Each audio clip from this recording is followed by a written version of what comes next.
You're watching Amador County's local television network, TSPN.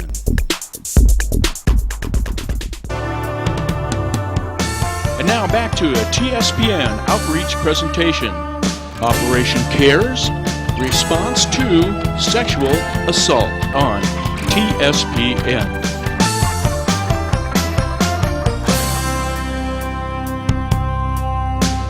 We are back with this special segment on how to respond to sexual assault, and we're back with Desi and Anna from Operation CARE. We're learning a lot. I am learning a lot today. There are so many questions that we've gone over that honestly I thought I knew the answer to, but this has been really informative, and I'm grateful for Operation CARE and the Sheriff's Department and the way that you guys are working together to be a service for victims here in the county. So we have some more questions we're going to go over. Okay, the first one. What advice and information would you give a victim of sexual assault? This is a big question. This could have a lot in it. What advice would you give? From an advocate's perspective, first and foremost, we want the victim to know that this isn't their fault. Okay. A lot of times victims will blame themselves for, oh, if I wasn't there, that wouldn't have happened. If I wasn't participating in drinking or whatever, it doesn't matter. If you don't consent, then it's sexual assault. So a lot of times we hear those reasons from like teenage victims and that sort of thing. That's been our... Absolutely. And you just brought up substance, which we haven't brought up in this already. In the last 3 segments, that wasn't brought up, and I can only imagine. We all know that substance abuse really plays a huge role in this for quite a few victims. And if they have been drinking or they've been under the influence of something, they could think, oh, I'm responsible. This was my fault because I shouldn't have been under the influence of alcohol or whatever. So interesting that you bring that up. And it's important for them to understand that if you're under the influence, you can't consent. Yeah. So, I mean, that it covers it for you. Like, simple. You can't consent. Yeah. Just like that. Okay. What else? Again, it's not their fault. And if it's an assault that occurred recently, we'd say, within 72 hours, the evidence is more likely to be present. Yeah. So, we encourage them to go do the SART exam and that sort of thing. That way they can get that evidence. Even if they're not interested in being involved with law enforcement, they can have the SART exam performed, and that evidence can be stored. And let's say months down the road, they decide, you know what, I really want to go forward with this. Question for you, Anna. Where do they go for that? For that exam? Do they go to the hospital? Do they call their family physician? What they'll do, there's a couple different ways to get in touch with the SART exam. If they contact us, we can contact law enforcement and a SART nurse to facilitate where we're going to take them. Okay. If they go straight to law enforcement to report, law enforcement knows how to get in touch and take care of that. Okay. They'll contact us, they'll involve the SART nurse, that sort of thing.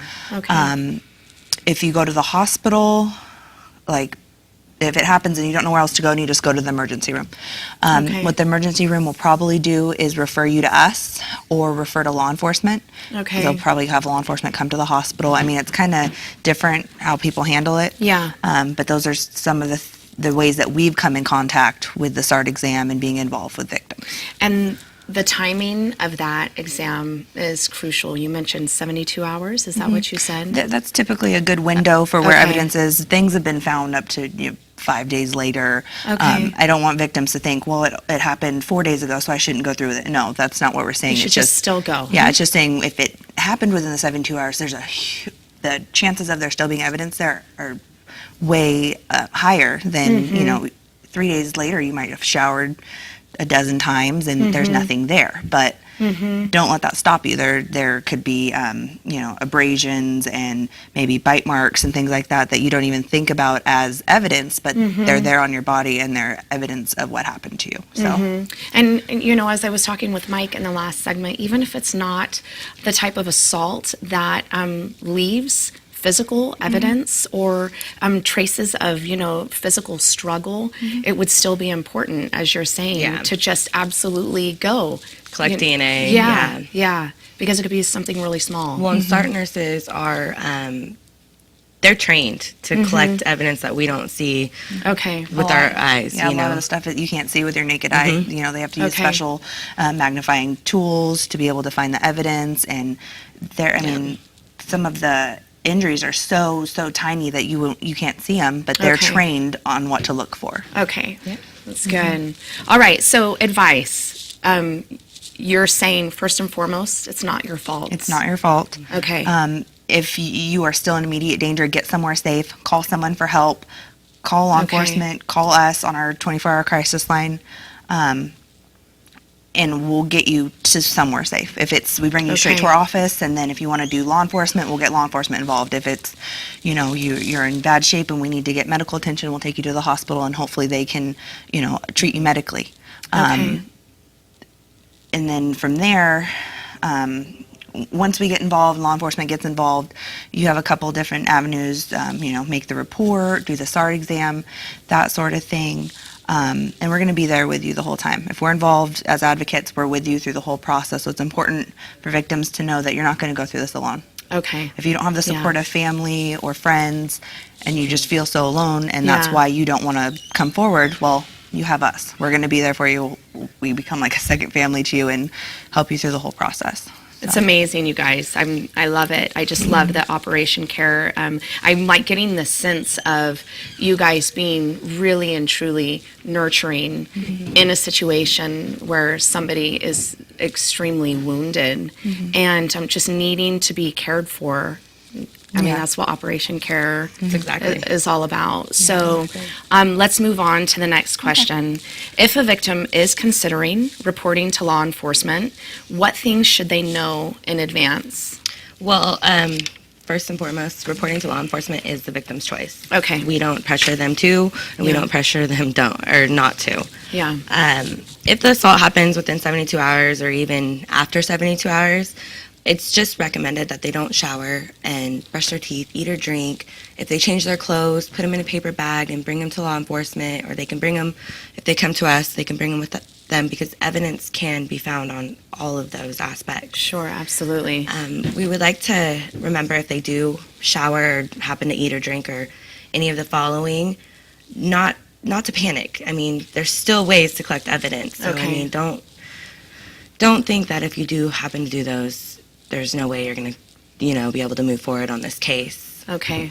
And again, during the SART exam, the nurses are trained and they have technology to gather evidence regardless of bathing or eating or drinking or anything like that. I mean, they have the technology to do so. Okay. Awesome. Is there anything else that you guys would like to say to the community about sexual assaults? As a victim, you have a right to be treated with respect and dignity. I mean, that's just plain and simple. And it doesn't matter the nature of the relationship with the offender. I mean, it could be a boyfriend, it could be a husband, it could be a girlfriend. It doesn't matter. If you have been violated, we're here, and law enforcement's there, and you don't deserve to have that. You don't deserve to be treated disrespectfully or even do stuff that you did not consent to. Privacy is really important too. If they come to us, I mean, just know as a victim that the participation is on their terms. I mean, they can stop the process at any time. There's no negative thoughts, no nothing. If they are not comfortable going forward or they just need a moment, they have that right. This issue of bringing up privacy, because we do have some time to kind of talk about this a little bit.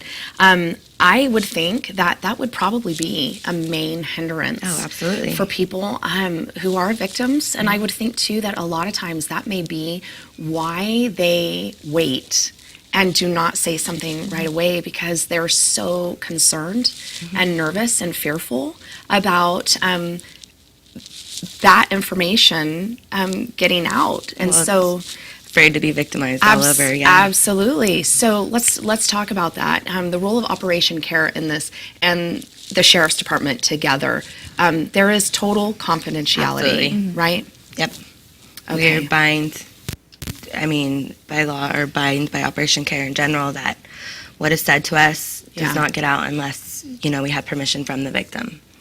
When somebody comes into Operation Care, their advocate that they are working directly with, is that typically the only person that is aware of the details and the nature of the situation? Or does Operation Care function like as a team? You're working together as a team, but there's one person that's an advocate? That's exactly. Okay. I mean, if Okay. there's other ideas or someone knows another suggestion, I mean, as a team, we are open to that. We try to do the best we can and serve the victim to the best of our ability. And I might not know something, so I ask Anna. I mean, it's just, Yeah. that's our Which that one and makes only perfect goal. sense. Yeah.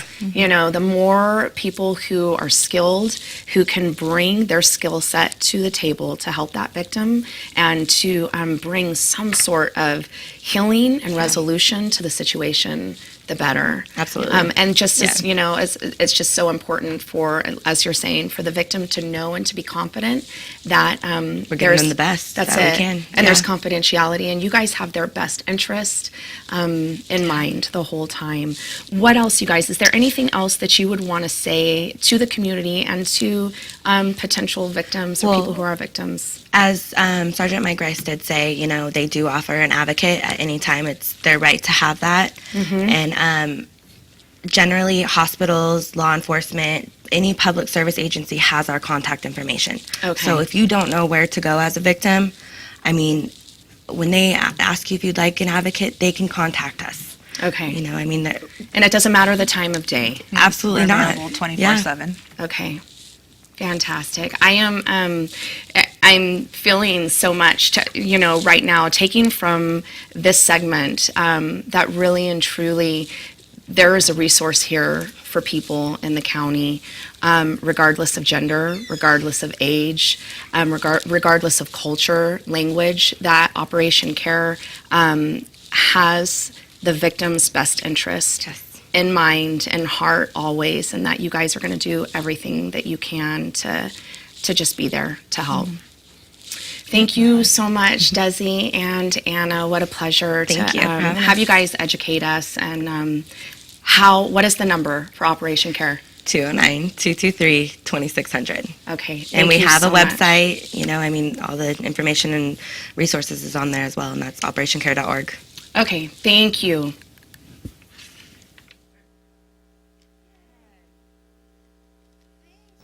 You're watching Amador County's local television network, TSPN.